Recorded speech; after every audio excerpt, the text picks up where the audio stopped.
Friends and family, how are you all doing today? It's me, TrickyRicky. Welcome back to the channel and welcome back to today's video. I'm pretty sure that you all have been following some of the videos that I've been posting, and I am very appreciative for the responses that I do receive. I've covered a broad range of other things regarding my journey from the very beginning of the day by day to week by week, and now I'm at approaching the 3-month mark. And as you can see, I'm sitting in my car. I'm able to drive. I've healed up. I no longer need to have a pillow behind me. I'm able to use my lumbar system in my car, which is a really good thing. And I just seen a Shelby. Dude in a Shelby just passed by my house. That was cool. All right, I'm sorry about that, but I'm no longer needing a pillow. I'm able to use my lumbar system. I do happen to find myself getting comfortable if I were to get dressed. Like, for example, I'm dressed right now. I have to go and run an errand. I probably would be pulling this stuff off in maybe 2 or 3 hours. Reason being because of the placement of my implant site. So on today, guys, I want to talk about my implant, my battery pulse generator that is implanted under my skin. All right, and how it affects me, and how sometimes it can be kind of a pain, if you understand what I'm saying.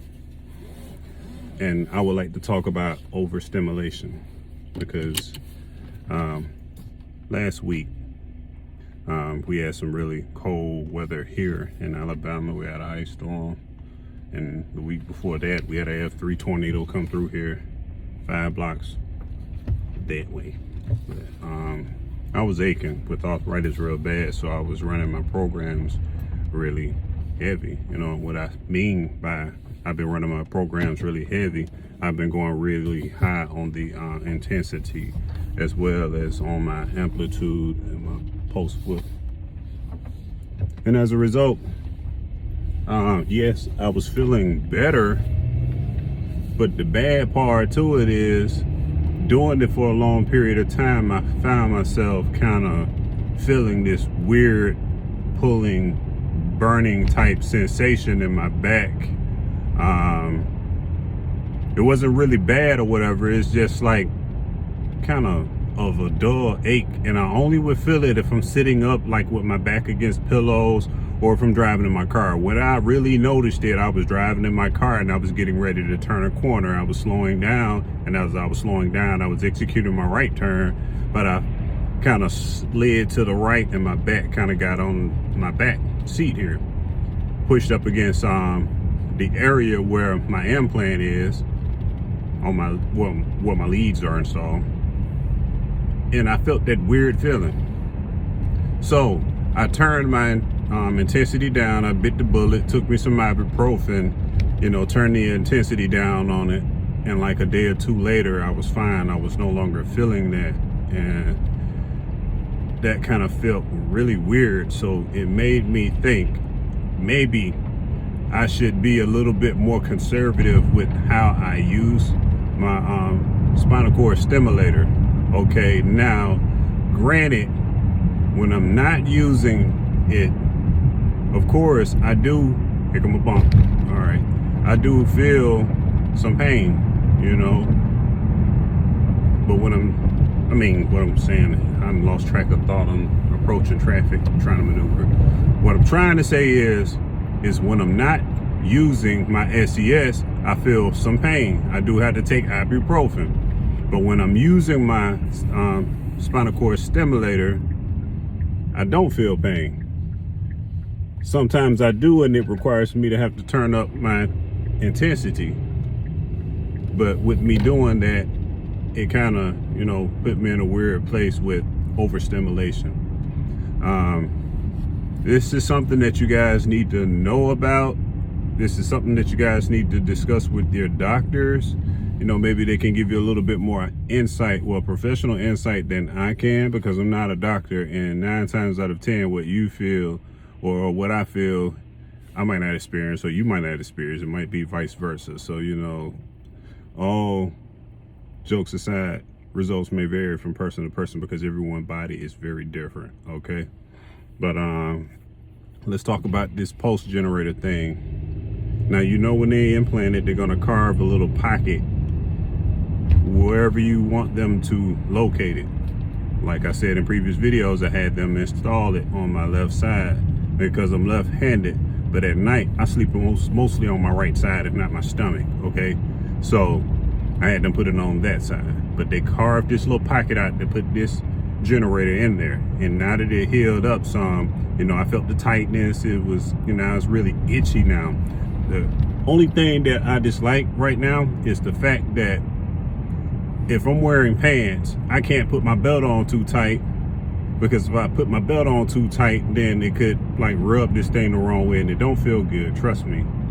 Or if I don't, you know, have my pants a little too loose, it's constantly up and down, you know. Like prime example, I pulled my pants up before I got in my car, but now they slid down a little bit. And when it go across it, it pushes it to the end of the pocket. And when it reaches to the end of the pocket, it feels like some pins, like a million pins. And after sitting down on sofas for a long period of time, regardless if I have cushions behind me or not, you know, I still feel that.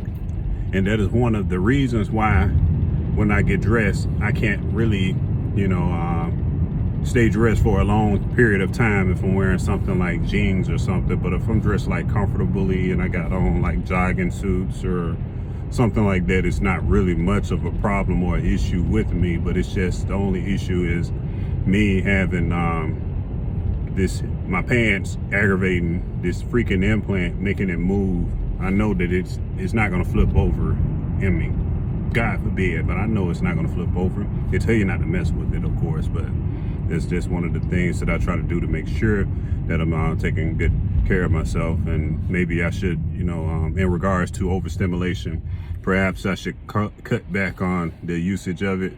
Maybe I should run it at lower intensity levels, you know, on the good days when I have really good days, and use it when I have, you know, bad days a little bit more. So that way I address the pain that's needed, and that way I'm not constantly running it.